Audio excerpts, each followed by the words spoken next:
It's like, Wow. dude, like they actually were trying to run their 4-minute offense, and Denver just decided to make a bunch of business decisions. And two, Mike McDaniel just stuck it to the Broncos for the nonsense that Sean Payton was talking out of his ass last year about how Tua was going to get lose his job to Teddy Bridgewater, like without even like an injury being a main cause, and sticking it to the Broncos for Vic Fangio. So good times.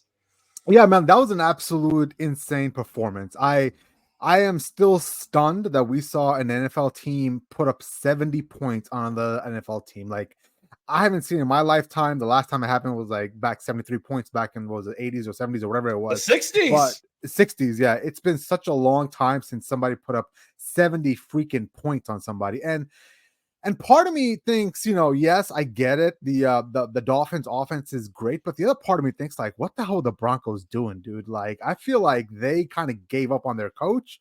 And I don't know, man. I think it's a bad sign all the way around for the Broncos. But let's focus in on the Dolphins here, because they've got a big matchup against the Buffalo Bills this upcoming week.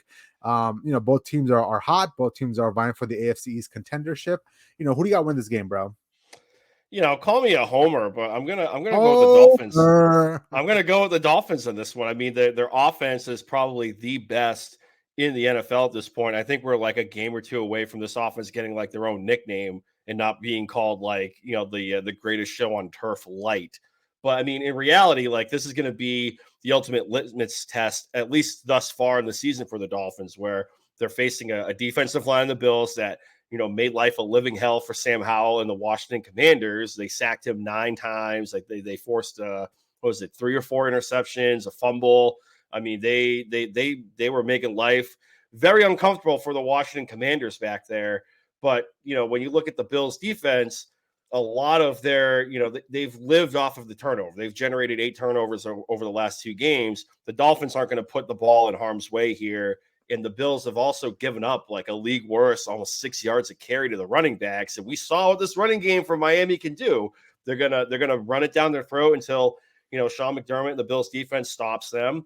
And on the other side of the football, is Vic Fangio going to make Josh Allen impatient back there? Are they gonna make him take what the defense is giving him? Which since the Jets game, it kind of looks like he has. But this is going to be another big test for that Bills defense since the Jets game. Is what's Vic Fangio going to do? Are they going to dial up the pressure when needed? Because the Vic Fangio defense, like, yeah, they'll give you the plays underneath, but once it gets down in the red zone, they're going to clamp down and make life difficult for you, and you might end up just leaving the red zone with 3 points. So I think this is going to be a close game. And by the way, this time last year when the Dolphins faced the Bills in the regular season at New Era Stadium or Bills Park, whatever it's called now, they kept it within 3 points. So the over-under is in the 50s, I believe. The spread right now is at 3. This is one of my best bets. But I'm going to go with the Dolphins here.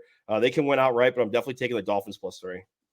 I'm going to roll with the Bills here just because, I truly believe that, Miami is just far superior on offense. I believe that those guys are winning by 20 points on average, which is kind of ridiculous in the NFL. But the defense for the Buffalo Bills has really kind of rounded into form the last couple of games, right? They're making life a living hell for opposing quarterbacks. Generally speaking, they're in the top 1, 2, 3 in most defensive categories. And I think the Buffalo Bills are just a more well-balanced team over the Miami Dolphins, right? Their offense is generally speaking 1, 2, 3 in most categories, and now their defense is kind of backing that up as well. Now, the one question I want to ask you, Puma, is, and obviously, you watch the Miami Dolphins on a very regular basis. Like, how would you go about slowing down this offense? Like a lot of so far, a lot of the defenses that have played the Miami Dolphins have had no answers whatsoever, and a lot of this comes down to the fact that Mike McDaniel is so far ahead of the curve when it comes to game planning. Like, you barely see the same play from him over and over again. Like, it's just brand new plays all the time. So if you had to guess, like, how would you go? Do you think the Buffalo Bills are going to go about trying to slow down this defense, this offense? A wing and a prayer. Well, there's got to be more than that. Honestly, like it might come down to, but I said it the first week when they faced the Chargers. It's like the Chargers kind of laid out a blueprint last year of just taking away the middle of the field and make Tua throw to the outside numbers, and that kind of had success last year.